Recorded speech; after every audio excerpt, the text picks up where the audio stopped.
राजधानी जयपुर सहित प्रदेश भर के प्रमुख शहरों में अब वायु गुणवत्ता को ज्यादा सटीक और आसान तरीके से मापा जा सकेगा। आज प्रदूषण नियंत्रण मंडल अध्यक्ष वीनू गुप्ता ने नो कोस्ट सेंसर नेटवर्क को लॉन्च किया है। प्रदूषण मंडल का ई वेस्ट कनेक्शन अभियान भी जबरदस्त तरीके से सफल रहा। इसके साथ ही प्रदेश में 1 जुलाई से अब वन टाइम यूज प्लास्टिक भी प्रतिबंधित होने जा रहा है।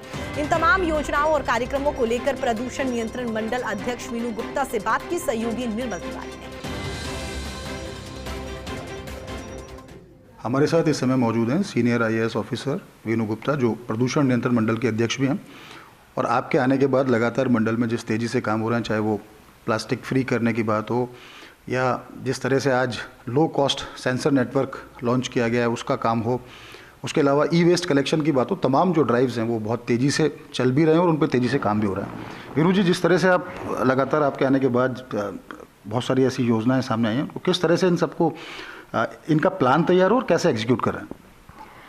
देखिए, जब हम पर्यावरण की बात करते हैं तो कई तरह के प्रदूषणों से हम जूझ रहे हैं। वो एयर पोल्यूशन भी है, सॉलिड वेस्ट से भी प्रदूषण है, लिक्विड वेस्ट से भी है। तो हमारा प्रयास ये है कि हम एक बहुत ही कॉम्प्रिहेंसिव तरीके से काम करें, यानी हर एरिया को टैकल करें। एयर पोल्यूशन को लेके काफ़ी चिंताएं हैं पूरे देश में। आप लोग भी समय समय पर मीडिया में पढ़ते रहते होंगे। इसमें अभी जैसे एनसीआर क्षेत्र में एयर पोल्यूशन को लेके काफ़ी कुछ इस बार एक्शन हुआ और एक एयर क्वालिटी कमीशन भी बना। उन्होंने भी बहुत सारी कार्रवाइयाँ करी। मैम, फ्यूल को लेकर भी होता है बहुत सारा कि एकदम से जैसे जैसे जनसंख्या बढ़ रही है वाहन भी बढ़ रहे हैं, वाहन बढ़ रहे हैं तो फ्यूल कंजम्पशन भी ज़्यादा हो रहा है। इन सब में किस तरह की भूमिका प्रदूषण नियंत्रण मंडल की, चाहे वो सेंटर की बात हो या स्टेट जिसको आप लीड कर रही हैं, इनकी बात हो, किस तरह के ऐसे कोई सुझाव भी हैं जो हम सरकारों को या संबंधित मंत्रालयों को भी दे रहे हैं कि हाँ, वाहनों की संख्या भी निर्धारित हो या इनमें जो फ्यूल है उसका टाइप चेंज हो? देखिए, प्रदूषण नियंत्रण मंडल जो है वो एक रेगुलेटर के रूप में काम करता है और सारे जितने भी टेक्निकल इनपुट्स हैं वो चाहे सेंट्रल पोल्यूशन कंट्रोल बोर्ड हो या स्टेट में राज्य प्रदूषण नियंत्रण मंडल हो, वो प्रोवाइड करते हैं। तो सबसे पहले तो हमारा प्रयास ये रहता है कि हम जहाँ भी कहीं प्रदूषण हो रहा है तो पहले उसका सोर्स जानने की कोशिश करें कि किस चीज़ से प्रदूषण हो रहा है। तो अगर हम एयर पोल्यूशन की बात कर रहे हैं तो हमने अपनी 5 सिटीज़ के लिए सोर्स अपॉर्शनमेंट स्टडीज़ जो हैं वो हम करवा रहे हैं, जिससे हमें पता पड़ेगा कि उन सिटीज़ में एयर पोल्यूशन ट्रैफिक की वजह से हो रहा है, व्हीकल्स की वजह से हो रहा है, या सड़कों पे पॉट होल्स बहुत ज़्यादा हैं उसकी वजह से हो रहा है, या पेवमेंट नहीं बने हुए इस वजह से हो रहा है। तो सबसे पहले तो कारण पता करते हैं।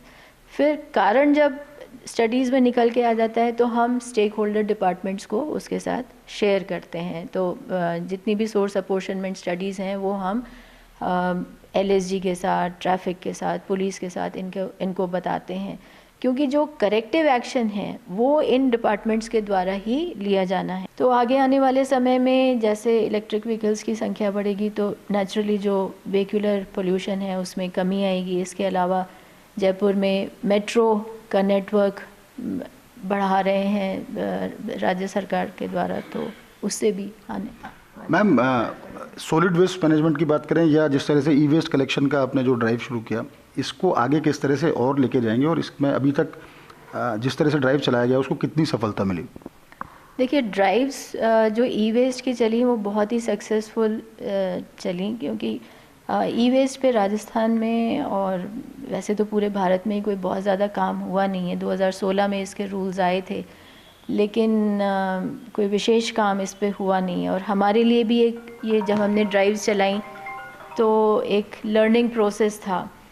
तो जो पहली ड्राइव हमने चलाई तो वो CII के साथ मिलके और कुछ इंडस्ट्रियल एरियाज़ में चलाई, बिकॉज़ हमें लगा कि हमारी अभी वहाँ रीच ज़्यादा है। तो उससे कुछ ई वेस्ट सामने आया। फिर हमने देखा कि नहीं, जो हाउस होल्ड में ई वेस्ट है उसकी तो तादाद कहीं ज़्यादा है, मतलब इंडस्ट्रीज़ में तो कुछ भी नहीं है उसके सामने। तो सेकंड ड्राइव में हमने थोड़ा हाउस होल्ड्स को भी टैप किया और जो फर्स्ट 2 ड्राइव से हमने सीखा, फर्स्ट 2 ड्राइव्स में करीब 66 मेट्रिक टन्स ई वेस्ट कलेक्ट हुआ, लेकिन जो थर्ड ड्राइव अभी हमने चलाई वो बहुत ही सक्सेसफुल रही है। उसमें करीब 190 मेट्रिक टन्स ऑलरेडी कलेक्ट हो चुका है और मैं समझती हूँ कि हम करीब 200 मेट्रिक टन्स इसमें क्रॉस कर जाएंगे। मैम एक अंतिम सवाल, चूँकि आज आपने नेटवर्क भी लॉन्च कर दिया और ई वेस्ट कलेक्शन की भी बात है, अब 1 जुलाई से जिस तरह से वन टाइम यूज़ प्लास्टिक को बैन करने की बात है, तो उसको लेकर के क्या तैयारियां हैं मंडल के स्तर पर और कैसे एग्जीक्यूट करेंगे उसको कि ये सफल रहे वो जिस तरह से उस पर बैन लगाया जा रहा है? देखिए, 1 जुलाई से सिंगल यूज़ प्लास्टिक बैन करने का नोटिफिकेशन भारत सरकार द्वारा ऑलरेडी जारी हो चुका है और हमने सबसे पहले तो इसमें ये काम किया है कि जो राजस्थान में सिंगल यूज़ प्लास्टिक के मैन्युफैक्चरर्स हैं, जो उस तरह की प्रोडक्ट्स बनाते हैं, उनको आइडेंटिफाई करके और उनको उस बारे में जागरूक किया है। इसके अलावा किसी भी आइटम की एक पूरी चेन होती है जिसमें मैन्युफैक्चरर है, होलसेलर है, रिटेलर है, तो हम उस चेन में जितनी भी कड़ियाँ हैं हम हर एक को टच कर रहे हैं। तो हम सारी इस प्रकार की एसोसिएशंस के साथ आगे हमारी एक्टिविटीज़ प्लान्ड हैं जिसमें उनको ये पता अच्छे से समझाया जाएगा कि अब वो इस प्रकार के आइटम्स ना मैन्युफैक्चर कर सकते हैं, ना बेच सकते हैं, ना रख सकते हैं। बहुत बहुत धन्यवाद ma'am.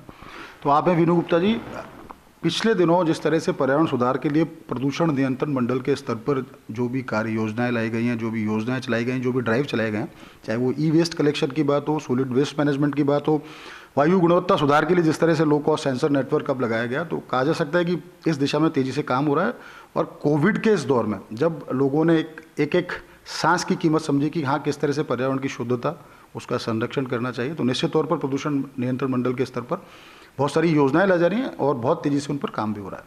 Camera person Vinod Goswami के साथ Nirmal Tiwari, First India News, Jaipur.